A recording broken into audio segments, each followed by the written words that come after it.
Hello friends, welcome to my YouTube channel पढ़ाओ मन लगा के। In this video we will continue the various types of communicable diseases. This is the part 5 of the very important chapter of biology, that is disease, hygiene and first aid. So let's start. Okay, अभी तक हम लोगों ने communicable disease को शुरू कर दिया था और जिसमें हम लोगों ने वॉर्म्स और वेक्टर्स की वजह से कौन सा कम्युनिकेबल डिजीजेस होते हैं उसको हमने कवर कर लिया था।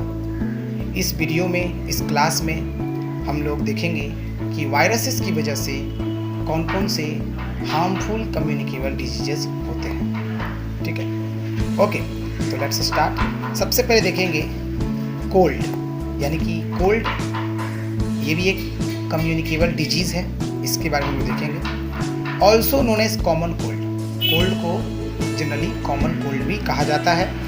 अ viral infectious disease of the upper respiratory tract that primarily affects the nose and throat. ये एक वायरल इन्फेक्शियस डिजीज है, यानी कि वायरल इन्फेक्शन है जो हमारे रेस्पिरेटरी ट्रैक्ट यानी रेस्पिरेटरी पैसेज को अफेक्टेड करता है ना, खास तौर पर हमारे नोज को और हमारे थ्रोट को, मीन्स हमारे नाक को बहुत ज़्यादा प्रभावित करेगा और हमारे गले को भी बहुत ज़्यादा प्रभावित करेगा। ओके, तो ये कोल्ड हो गया।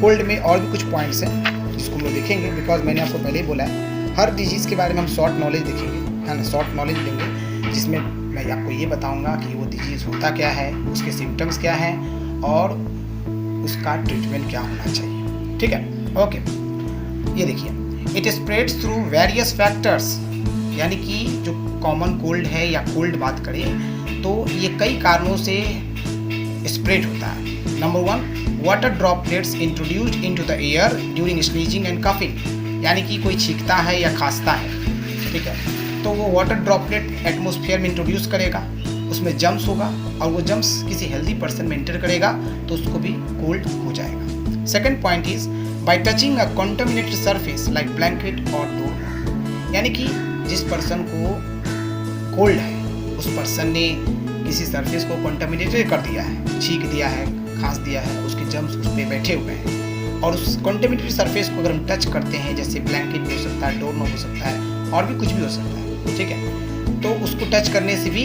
कॉमन कोल्ड हो सकता है। Third point is by saliva that is kissing और शेयर्ड ड्रिंक्स, सलाइवा से भी होता है, यानी कहने का मतलब किसी को किस करते हैं या जूठा ड्रिंक पीते हैं। शेयर ड्रिंक्स मतलब यही कि अगर हम किसी को जूठा पानी पिलाते हैं या जूठा पानी पी लेते हैं, है ना, तो उससे भी क्या होगा, ये कॉमन कोल्ड हो सकता है ना। केवल पानी नहीं, कोल्ड ड्रिंक्स वगैरह भी हो सकते हैं। Now fourth point, by skin to skin contact like hugs और हैंडशेक्स, यानी कहने का मतलब स्किन टू स्किन कॉन्टैक्ट से भी होगा, यानी कि किसी को गले लगाने से भी हो सकता है, हैंडशेक हाथ मिलाने से भी हो सकता है। ठीक है, now its symptoms are cough, fever, sore throat, runny nose etcetera, यानी इसके सिम्टम्स क्या है, इसके लक्षण क्या है। इसके लक्षण यही है कि जिसको सर्दी होगा उसे खांसी होने की भी संभावना है, खांसी भी हो सकती है, बुखार भी हो सकता है, गले में खराश होगा और नाक भी काफ़ी बहता है। ड्यूरेशन 1 to 3 वीक्स, किसी को कोल्ड है या कॉमन कोल्ड है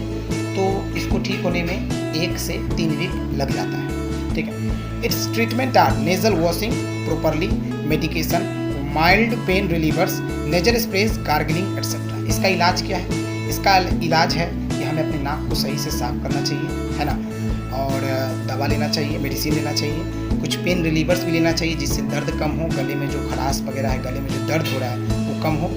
नेजल स्प्रे यूज करना चाहिए। ओके, गार्गलिंग, हमें अपने गले को साफ करना चाहिए गुनगुना पानी से। ठीक है, तो ये हमने कॉमन कोल्ड देखा, जिसमें हम देखा कॉमन कोल्ड क्या होता है ना, या और उसका सिम्टम्स क्या है, कैसे स्प्रेड होता है और उसका ट्रीटमेंट क्या है, ये हम लोगों ने कवर कर लिया। ठीक है, ओके, नेक्स्ट डिजीज की बात करते हैं। नेक्स्ट जो हमारा वायरस की वजह से जो कम्युनिकेबल डिजीज होता है वो है influenza, also known as flu. Influenza को फ्लू भी कहते हैं। An infectious viral disease caused by an influenza virus that affects our lungs, nose and throat badly. ये भी एक वायरल इन्फेक्शन ही है ना। जो इन्फ्लुएंजा वायरस की वजह से होता है, और ये भी हमारे रेस्पिरेटरी पैसेज को ही अफेक्टेड करता है, जैसे कि लंग्स हो गया, नोज हो गया, थ्रोट हो गया, इनको बहुत ज़्यादा प्रभावित करेगा।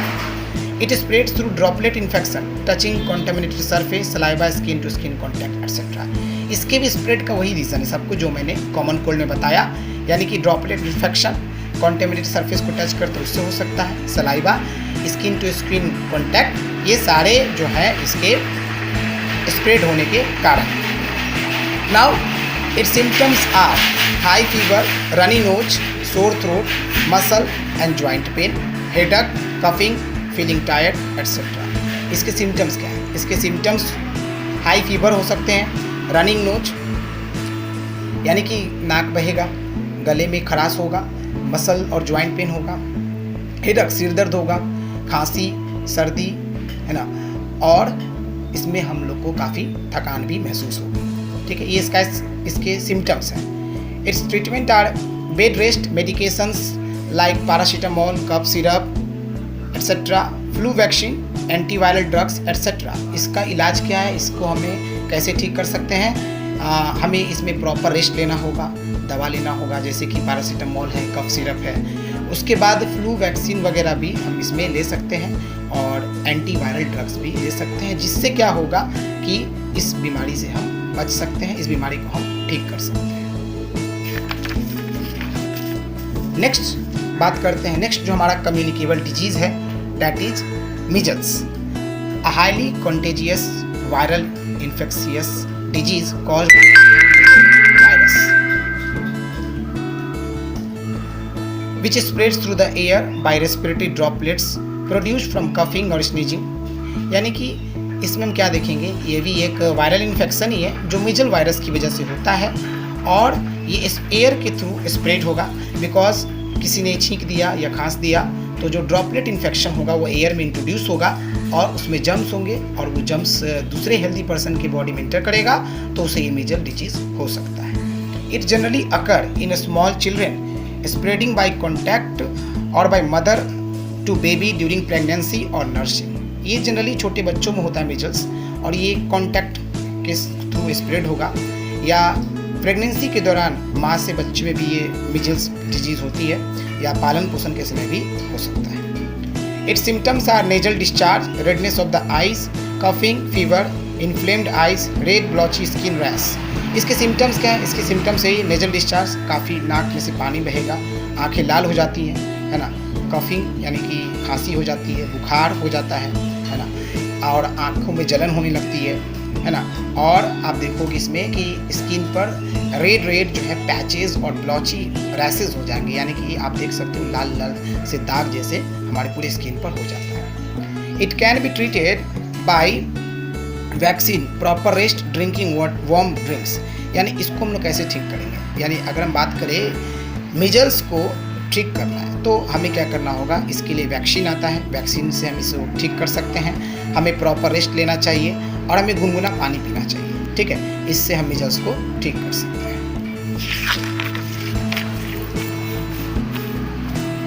नाउ नेक्स्ट जो हमारा हार्मफुल कम्युनिकेबल डिजीज है, that is mumps, a viral infectious disease caused by the mumps virus that primarily affects salivary glands located near our ears. ये भी एक वायरल इन्फेक्शन ही है जो मम्स वायरस की वजह से होता है, और ये हमारे सैलिवरी ग्लैंड को अफेक्टेड करता है, और ये सैलिवरी ग्लैंड हमारे कान के नीचे ही है, कान के नज़दीक ही है, ठीक है। यानी मेनली जो हमारा मम्स जो कम्युनिकेबल डिजीज़ है, ये एक वायरल इन्फेक्शियस डिजीज़ है, वायरल इन्फेक्शन है जो मम्स वायरस की वजह से होता है, और ये हमारे सैलिवरी ग्लैंड को अफेक्टेड करता है। Its symptoms are fever, muscle pain, headache, poor appetite, swollen and painful salivary glands, fatigue etc.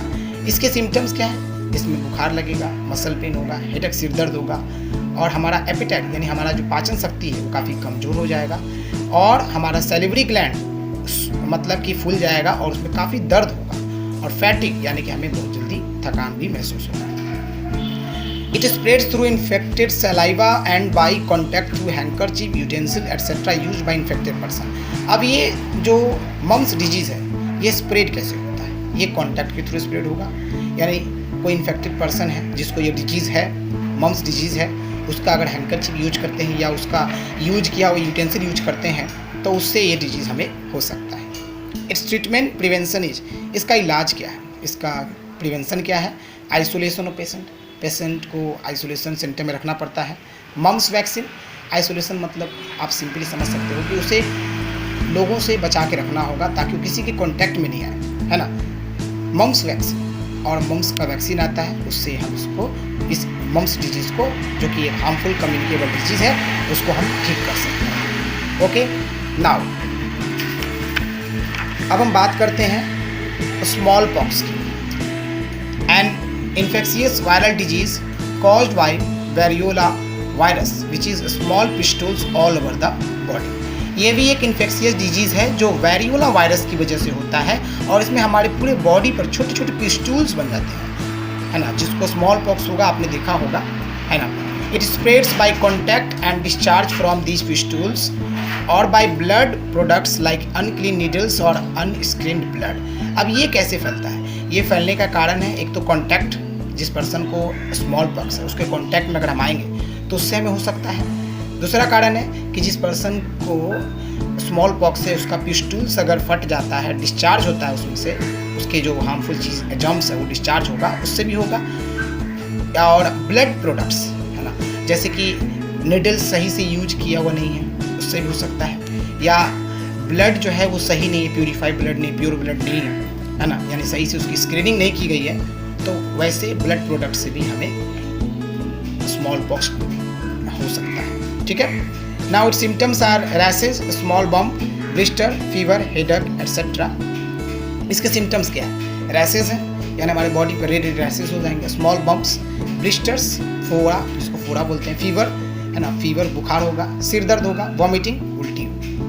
It has almost been eradicated from India and other parts of the world. It should be treated by smallpox vaccine. ये almost India से और दूसरे part जो world के हैं उन वहाँ से ये जा चुका है, यानी अगर देखा जाए तो इसका प्रॉपर इलाज है, ये तुरंत ठीक भी हो जाता है ना। बट डिपेंड करता है कि हम इसको कितने प्रिकॉशन से लेते हैं, है ना, तभी ये ठीक हो सकता है। ओके, तो ऑलमोस्ट इंडिया से इरेडिकेट हो चुका है, इंडिया से ख़त्म हो चुका है। ठीक है, और इसको ठीक करने के लिए हमारे पास स्मॉल पॉक्स वैक्सीन भी है, जिसकी वजह से हम इसको इजीली ट्रीट कर सकते हैं। ओके, आपको समझ में आ रहा होगा तो प्लीज़ वीडियो को लाइक करें, फ्रेंड के साथ शेयर भी करें। ओके, अब एक लास्ट हम कम्युनिकेबल डिजीज़ देखेंगे, दैट इज पोलियोमिलिटिसिस। सबसे पहले ये देखेंगे, इसको हम लोग पोलियो भी कहते हैं, और ये जनरली जो है ये 5 साल के बच्चे को होता है जनरली, है ना। जो बच्चे 5 साल के होते हैं, और जनरली पोलियो वैसे बच्चे को बचपन में जनरली होता है, इसलिए पोलियो का जो वैक्सीन है या खुराक है वो बचपन में ही दी जाती है ताकि पोलियो से बच्चा बच सके। अब समझते कि पोलियो क्या होता है। A highly infectious viral disease caused by polio virus which attacks our nervous system and causes paralysis of the limbs. ये भी एक इन्फेक्शियस डिजीज़ है, यानी ये भी हाईली वायरल इन्फेक्शन है, ठीक है, जो पोलियो वायरस की वजह से होता है, और ये हमारे नर्वस सिस्टम को अफेक्ट करता है और हमारे लिम्स को पैरालाइज कर देगा। लिम्स यानी कि हमारे लेग्स को, हैंड्स को पैरालाइज कर देगा। ठीक है। It is transmitted through contact with an infected person through facial matter और through discharge from the nose and throat और by contaminated water and food. ये कैसे फैलता है? एक कॉन्टैक्ट के थ्रू फैलेगा। जिस पर्सन को पोलियो है उसके कॉन्टैक्ट में अगर रहेंगे तो उससे ये ट्रांसमिट होगा, उससे स्प्रेड होगा, या इन्फेक्टेड पर्सन के फेशियल मैटर यानी उसके एक्सक्रीटा अगर हमारे कॉन्टैक्ट में आ जाता है, या उसने छींका या खांसा, अपना नाक साफ किया, उसका कचरा अगर हमारे कॉन्टैक्ट में आ जाता है, या कॉन्टेमिनेटेड वाटर या फूड, इन सब से भी ये डिजीज़ जो है ट्रांसमिट होता है, स्प्रेड होता है। ठीक है। Its symptoms are fatigue, fever, muscle weakness, loss of muscle, headache, nausea etcetera. इसमें क्या देखेंगे, इसका सिम्टम्स क्या है? फैटिग यानी कि थकान बहुत ज़्यादा होगा, फीवर यानी बुखार लगेगा, मसल वीकनेस यानी हमारी जो मसल्स होती है वो कमज़ोर हो जाती हैं, मसल्स भी काफ़ी लॉस हो जाता है, केवल हड्डियाँ ही दिखती हैं, है ना, मसल्स शरीर को होता ही नहीं है, बहुत कम होता है।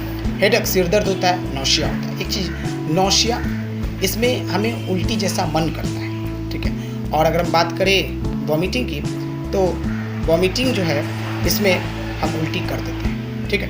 ओके, नाउ अब हम बात करते हैं एक पॉइंट और है यहाँ पर, it's treatment include bed rest, pen relievers, portable ventilators, physical therapy etcetera. इसका इलाज क्या है? बेड रेस्ट है, पेन रिलीवर्स है, पोर्टेबल वेंटिलेटर्स, हमें वेंटिलेटर्स यूज करना चाहिए, फिजिकल थेरेपी, इन सब चीज़ों से हम अपने आप को बचा सकते हैं। अगर किसी को पोलियो है तो ये सब इलाज हैं जिससे हम अपने आप को ठीक कर सकते हैं।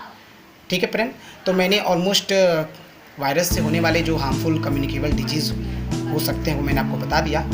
नेक्स्ट क्लास में, नेक्स्ट पार्ट में हम लोग और भी देखेंगे वायरस से और भी आपको हार्मफुल कम्युनिकेबल डिजीज़ होता है, जैसे कि एड्स है, उसके बारे में देखेंगे, है ना, जॉन्डिस है ना, रेबीज़ है, और आपका भी हाल फिलहाल में कोरोना वायरस है, उसके बारे में हम लोग नेक्स्ट क्लास में डिस्कस करेंगे, नेक्स्ट पार्ट में हम लोग डिस्कस करेंगे। ठीक है, तब तक के लिए आप लोग इस वीडियो को 1 से 2 बार देखिए।